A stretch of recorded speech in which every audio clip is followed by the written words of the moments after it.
ಹೃದಯದ ಭಾಷೆ, ಪ್ರಥಮ ಭಾಷೆ, ಹೃದಯದ ಮೊದಲನೇ ಭಾಷೆ. ಕಲಿಯೋಕ್ಕಾಗಲ್ಲ, ಅದು ಯಾರೂ ಕಲಿಸೋದಿಲ್ಲ, ಎಲ್ಲೂ ಕಲಿಯೋಕ್ಕಾಗಲ್ಲ. ಯಾವುದದು?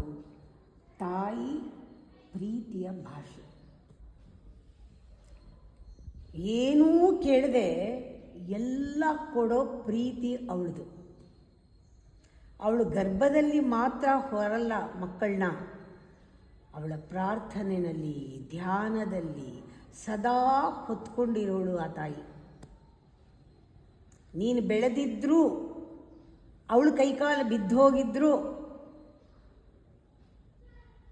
ಅವಳಿಗೆ ಸುಸ್ತಾಗಿದ್ರು, ಅವಳು ಯಾವತ್ತೂ ಅವಳ ಹೃದಯ ಸುಸ್ತಾಗಲ್ಲ ಮಕ್ಕಳ ವಿಚಾರದಲ್ಲಿ. ಅವಳು ಮೌನದಲ್ಲಿ ಮಾಡಿದ ಧ್ಯಾನವೇ ಮಕ್ಕಳನ್ನ ಇವಾಗ ಶೈನ್ ಆಗೋ ಹಾಗೆ, ಸದ್ದು ಮಾಡೋ ಹಾಗೆ ಮಾಡಿರೋದು ಅವಳು ಮೌನ. ಮಕ್ಕಳ ಬಗ್ಗೆ ಅಷ್ಟಿದೆ ಅವಳಿಗೆ. ಇಡೀ ಪ್ರಪಂಚ ನಿನ್ನನ್ನು ದೂರ ತಳ್ಳಿದಾಗ, ನಿನ್ನ ಕಡೆ ಬೆನ್ನು ಮಾಡಿದಾಗ ಅವಳೇ ಆಸರೆ. ಅವಳ ಹೆಸರು ಜ್ಞಾಪಿಸ್ಕೊಂಡ್ರೆ ಸಾಕು, ಅಮ್ಮ ಅಂತ. ಅವಳು ಆಸರೆ. ಬೇರೆಯವರು ತಪ್ಪುಗಳನ್ನ ಮಾಡಿ ನೀವು ತಪ್ಪನ್ನು ನಿನ್ನ ಮೇಲೆ ಹಾಕಿದ್ರೂ ಕೂಡ ನಿನ್ನ ತಪ್ಪನ್ನು ನೆಟ್ಟಗೆ ಮಾಡೋಳು ಅವಳೇನೇ. ಅವಳ ಹೃದಯದಲ್ಲಿ ಒಂದು ಅನುಭವ ಕೊಡ್ತಾಳೆ.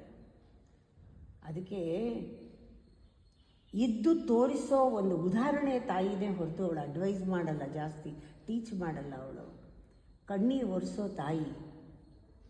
ಅವಳು ಪ್ರೀತಿಸಿ ನೋಡಿ, ಅದಕ್ಕೆ ಎಕ್ಸ್ಪೈರಿ ಡೇಟ್ ಇಲ್ಲ.